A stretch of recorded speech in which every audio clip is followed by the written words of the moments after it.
moves tonight in the legislative chess match known as the Religious Freedom Restoration Act. Another religious freedom bill drops at the Capitol. But Georgia business leaders are countering with a new report from Indiana, where tourism officials say their state's RFRA law has cost them millions of convention dollars. Speaking of dollars, let's talk Creflo. We'll ask State Senator Donzella James about her move to honor the controversial televangelist with a stretch of Georgia highway. Lawmakers starts right now.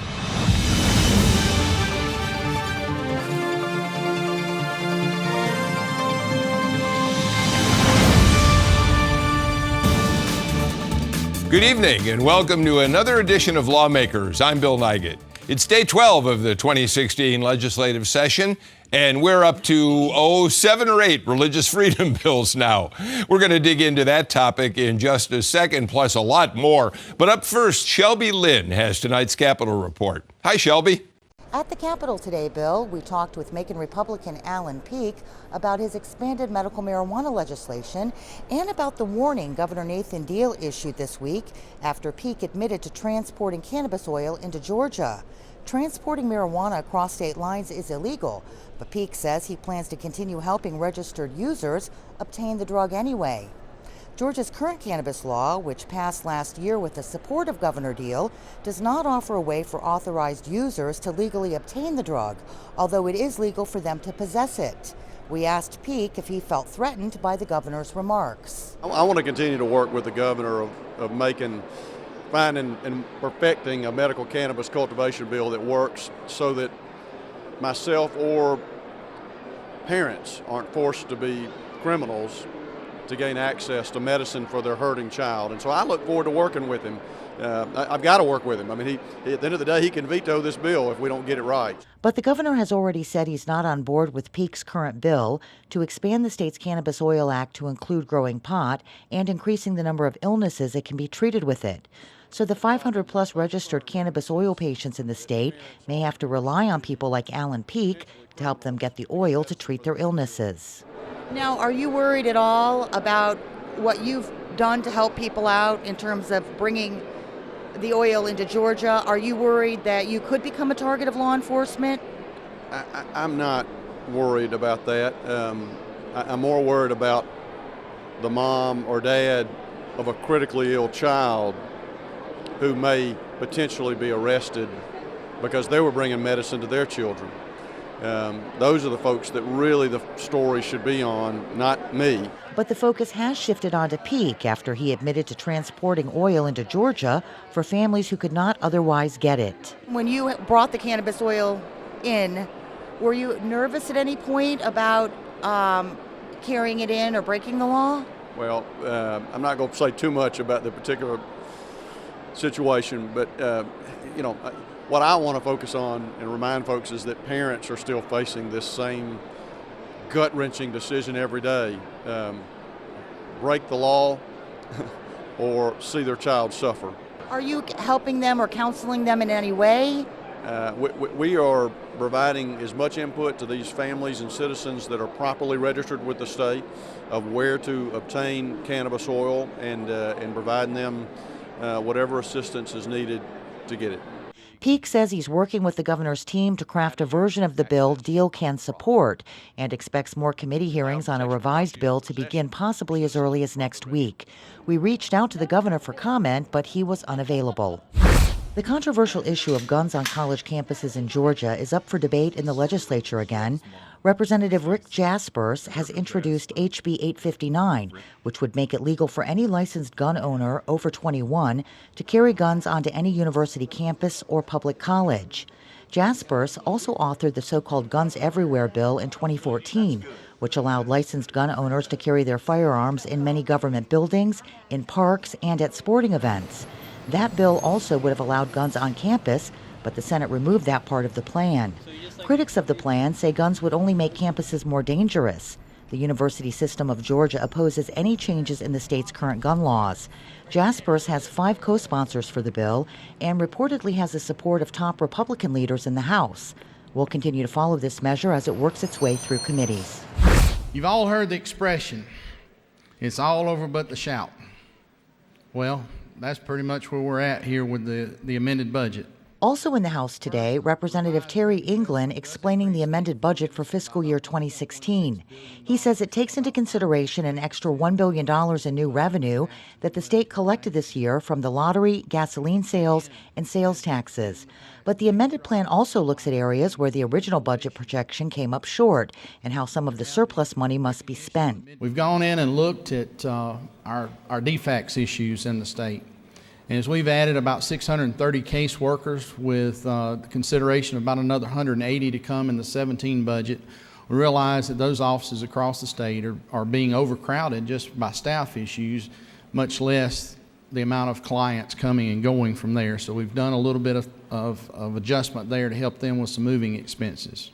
There were no questions and no debate, and the House passed the amended budget on a vote of 176-0.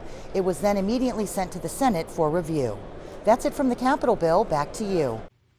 Thanks, Shelby. All right, let's get started in the conversation tonight. We're going to start with Senator Donzella James. She's a Democrat from Atlanta. Senator David Lucas, a Democrat from Macon. And Senator Jeff Mullis, a Republican from Chickamauga. It's great to have you all here. We said we were going to talk religious freedom, and we will, but we really ought to talk about something that especially the two of you were involved in just yesterday that I think is going to get a lot of people in this state excited about and interested in. You all have a bill in the Senate to give voters of Georgia the right to decide whether we ought to have parimutuel wagering, horse racing, in the state of Georgia. And let me start with you, Senator Mullis. And a key component of that bill talks about funding for education. Explain what you want to do with the education piece of that. Well, some want to be traditional lottery and how that goes for merit-based education. But there's a big segment we need to look for other measures to help provide higher education. And there's an amendment that changed that yesterday. But this is early in the process. Okay, but before you get there, let's make sure people understand that.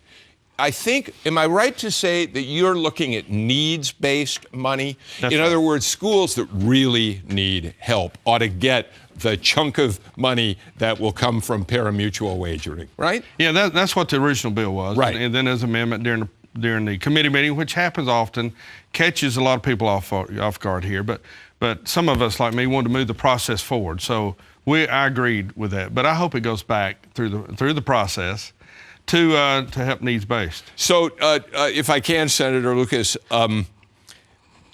Democrats initially liked this idea that there would be an educational component that would help fund some of the schools that really need the most help in the state. Well, basically, right?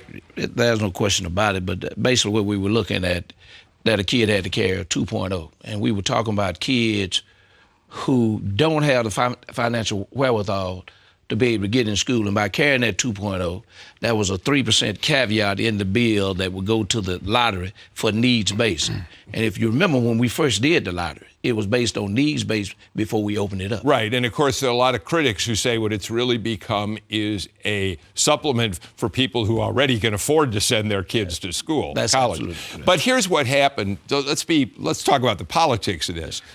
There was a Republican amendment that would remove that and make it part of the General Hope Fund, and that made Democrats unwilling to, at least temporarily, support the measure, right?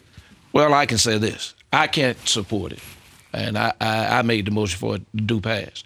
I can't support it if you take the 3% out that would go toward needs-based, and that kid has to carry a 2.0. We started that way when we first did the lottery, and then we opened it up. But there are young folks in this state who want to go to school who just don't have the financial wherewithal to get there. Yeah, I said schools earlier, and of course I meant students. But Senator James, the skeptics would say that this amendment, which came from a couple of Republicans who don't want parimutuel wagering at all, changed this because they really wanted to strip the Democratic support that's needed to pass this measure. You've got to have a 2/3 vote in the Senate, as you will in the House, to get a constitutional amendment. Do you buy into that? I don't know why they stripped it, but I think that they were not for pari-mutuel betting in the first place. So it's a lot of strong Christians who don't believe that we should be gambling any more than we're doing already with the lottery. Senator, you're saying it's the beginning of the process. Yes, and let me say this too. I agree with what Senator James says, and it's not that some of us or any of us are for gambling. We believe in the process in this regard. If an issue has been vetted professionally and officially throughout the state, and both sides have been there to testify on their position on the issue, I think it should go to the ballot, because I think people want a chance to either vote no or yes on an emotional and a social issue like that. So whether I'm for gambling or not, I think that the citizens have a right to vote for this issue. Well, and Senator James, there's another advantage that you have in attempting to make this a constitutional amendment. The governor's made it pretty clear that whether it's casinos or pari-mutuel wagering, he's not a big fan of adding gambling to the state. Correct. Constitutional amendment takes it out of his hands, doesn't it? It does take it out of his He doesn't get a chance to veto that measure. No, he can't veto it. But, you know, it's going to be very difficult if they don't put the money back in, because we look at the Hope Scholarship and now we're calling it the Hopeless Scholarship. So these young students need some help, who want to go to college, who need some kind of support. So when you say, what Senator James is saying is, if they don't put the money back in, she's saying what you're saying, that measure, which would direct these funds to students who right now can't get the Hope Scholarship, that's crucial to Democrats to get them to go along on this bill. Very important, and to some Republicans. Okay. Exactly. So where are we headed on this? Well, as Senator Muller said, there's going to be a lot of discussion. And the problem is that the bill was reported out of the committee, and the discussion will take place on the floor of the Senate. Hopefully, we might be able to work it out. I think pari-mutuel wagering is coming. The states of Alabama, North Carolina, Florida, we're surrounded by it. But at the same time, there is an issue that the lottery right now, as folks said, if you look at some of the smaller counties and the poorest counties, they play more on the lottery than the majority counties who are in pretty good shape, and yet don't get the kind of results or monies for kids coming out of their community. So we're going to see this come back. This isn't over. Yeah, and remember, emotional social issues like this, for example, Sunday sales took 4 years to happen. Now, I'm not saying this will take place in 4 years. The horse racing has a little momentum right now, so we'll see what happens. It's a little surprising, isn't it, to a lot of people that horse racing has developed this sudden momentum after so many years in which it was clear nothing was going to happen. So we'll watch that. It'll be fascinating to watch. Let me turn again to you, if I can, to start, Senator Mullis. We said at the start of the show, you've now got 7, 8 religious liberty bills. Some of them are in the Senate. Some of them have gone through the Senate already. SB 129, Josh McCoon's bill, which started all this with the RFRA, has already passed your body, and the House is sort of holding it in abeyance.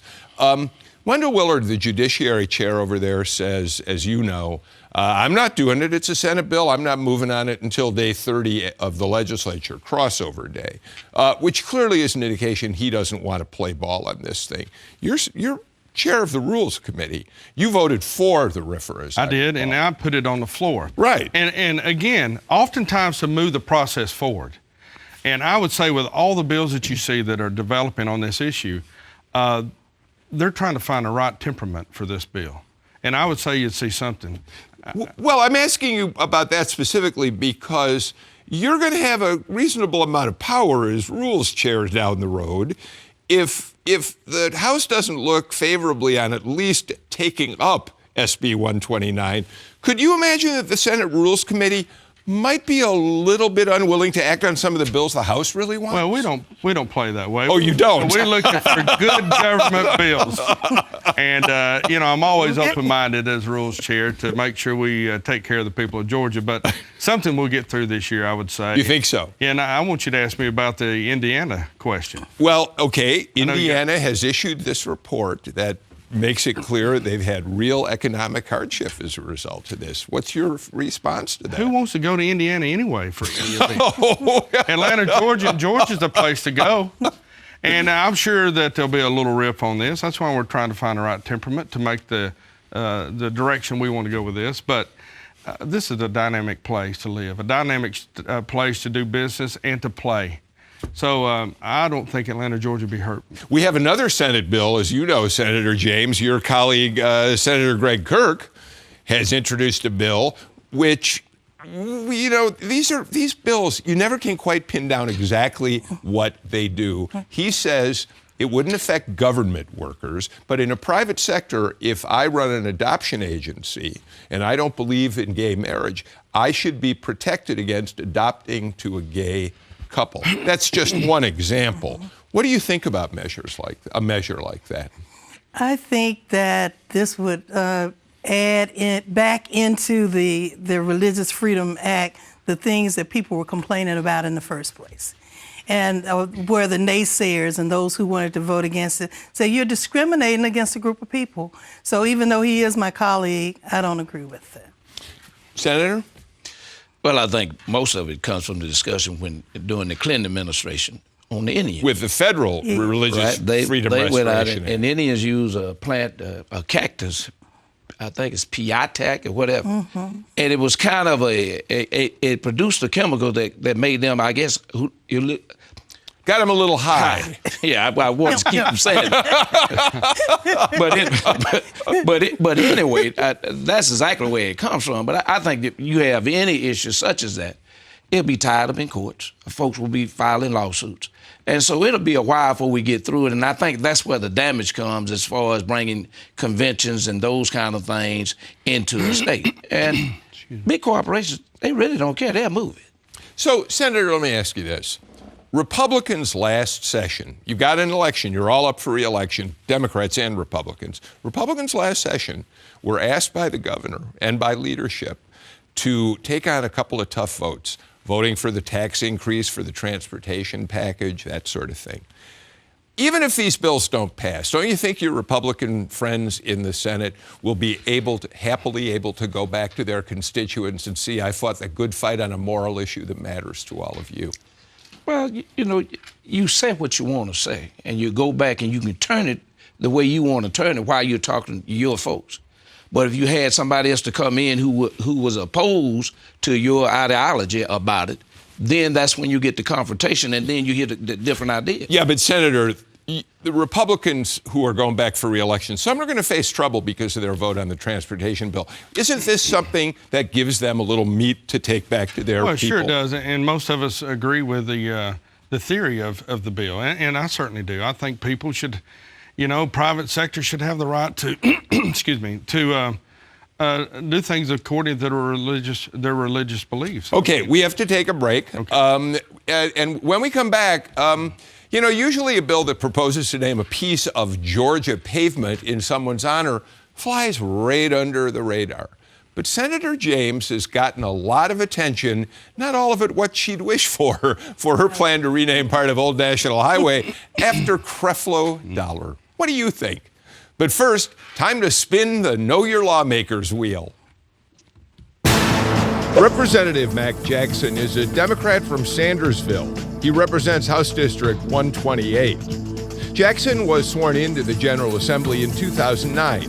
He worked with the State Department of Corrections for 34 years and is now a pastor. Clearly something of a Renaissance man, Jackson did some acting in college and says he has plans to publish a self-help book. London is on his bucket list. We're back with more Lawmakers in a minute.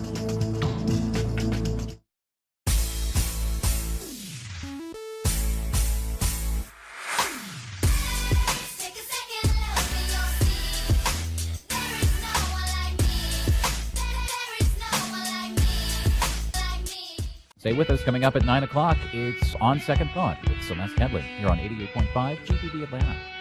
This is On Second Thought. I'm Celeste Headley. I'm hanging out in the break room. We take our mission as public radio journalists very, very seriously, and we bring it to you in the most comprehensive, the most understandable, and the most accurate way that we know how. Oh, yeah. Join us weekday mornings at 9 a.m. for On Second Thought from GPB News. A lot can happen in a day. So when you're ready to know more than just what's happening, we'll bring you the voices who can tell you why. This is All Things Considered. Listen every afternoon. from 4 to 7 on GPB Radio. Do you have Apple TV? Check out this exciting new way to access all your favorite content from GPB and PBS. It's GPB Now. Download the app and easily browse local and national shows, special series, sports, and more. All on demand and just a click away. Plus, stream live events like the high school championships and GPB Radio exclusive to GPB. Second Thought from GPB News. If you're cutting the cable, stay connected with GPB Now. Free to download in the Apple TV App Store today. Did you know that Georgia's University Board of Regents is 73 years old today? On this date in 1943, Governor Ellis Arnold signed a joint resolution to create the board. The action was meant to repair damage from former Governor Eugene Talmadge. His meddling had caused state colleges and universities to lose accreditation. One of the most important provisions of the resolution makes it impossible for the General Assembly to appropriate money directly to individual universities. Welcome back to Lawmakers. Senators Donzella James, David Lucas, and Jeff Mullis are with us tonight. And, you know, during the break, you said to me, Senator James, that you wanted just a second to respond because Senator Mullis said nobody wants to go to Indiana, so who cares about their complaining about what the Religious Freedom Bill has done to them up there. Go ahead. You get your 30 seconds. Thank you. I think we do need to look at what happened in Indiana. We do need to concentrate on economic development. I'm on that committee, but more than that, I've been fighting for years to bring quality businesses here to the state of Georgia. And I want to make sure that we have tourism, we have different sporting events that will continue to want to be here.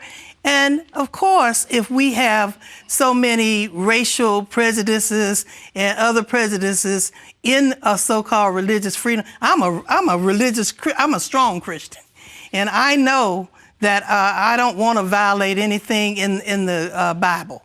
But come on, you know, Senator, I know you. There was a great line that nobody wants to visit Indiana, but as Donzella James says, you know that you're fighting big battles over this with the corporations in Atlanta, with the Metro Atlanta Chamber of Commerce, the Georgia Chamber of Commerce. They all worry about the economic impact. Yeah, of course they do. I mean, we're talking about business and jobs and people, like Senator James said.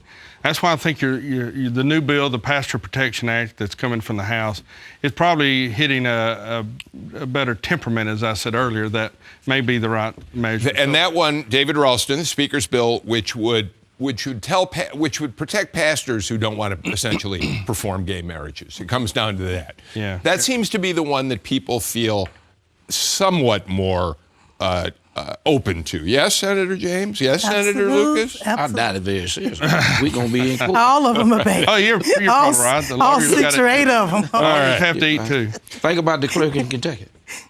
Kim David, Republicans, Democrats, they're going to argue about this bill throughout this session, yeah? Yeah, but that makes it the way it should be. Absolutely. And nobody has the dialogue on great ideas. It's all of us. All right. And Georgia's a melting pot state with a great diversity, and that makes us strong. Good last word on that. Okay, so it's very hard to beat the lead that the Atlanta Journal-Constitution had on this. Let me read it to you, basically. First, he wanted a private jet. Now he may get a Georgia road. What the AJC was talking about was televangelist Creflo Dollar. A proposal from our guest, Senator Donzella James, would earmark part of Old National Highway in South Fulton as new Creflo Dollar Highway. And here he is out there on his old jet. It looks shabby to me, Senator. Senator, is this street, why are you getting so much flack about this? I have no idea, because this is the 30th anniversary of World Changers International.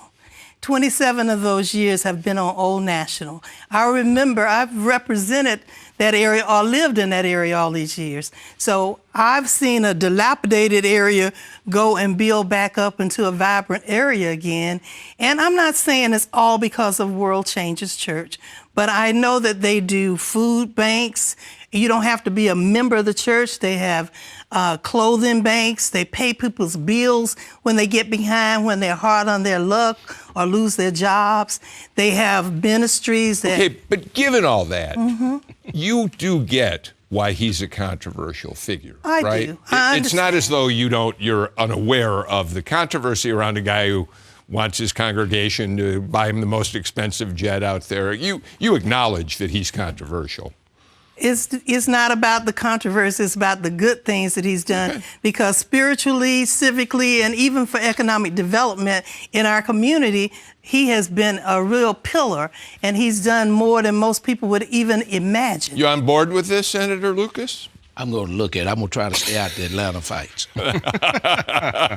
Senator Mullis, you all do name a lot of roads after a lot of, in many cases, very deserving people. Certainly. Now, I think it was before your time, but I do recall that when International Boulevard here in Atlanta, when they wanted to name it Andrew Young, there was some real pushback on that. So it isn't just the Creflo Dollars of the world, right? And they didn't want to name Cam Newton. They killed that last year. But you know what? I'm not trying to name the highway. I want to dedicate a stretch of Old National that he actually has been in for 30 years. It's going to be paved in gold, and there's going to be a fiscal note attached to this resolution. Dripping with milk and honey, huh? Because he has really prayed. He goes in a prayer vigil and prays on the street, as well as they have Prestige Ministries that goes out and try to help get the young people who've been lured by evil predators on the street corners. They try to help them, give them safe havens, give them medical attention or whatever they need. All right. Okay? Senator James is still selling, isn't she? She sure is. It's a dedication, not a renaming. Okay. We have a couple minutes left. What's big on your agenda this year? What are you worried about, or what do you want to see happen that matters most? You're into minimum wage. You want to see something happen. I want to see something happen with that. But healthcare in rural Georgia has been my number one priority since being in the Georgia Senate. And we have to do some things. I mean, we didn't take Medicaid expansion, $8.2 billion, and it would have cost us $277 billion. And for the first 3 years, it would have been at 100%, and then next one at 90%. And most folks say, well, we don't have the money.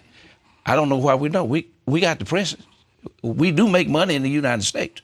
So we'll make enough money to pay our bills and what else we need to do. But part of the problem in rural Georgia, when you close what we call a 25-bed access hospital, when you close it, that means folks got to travel 63 miles, 45 miles, don't have health care.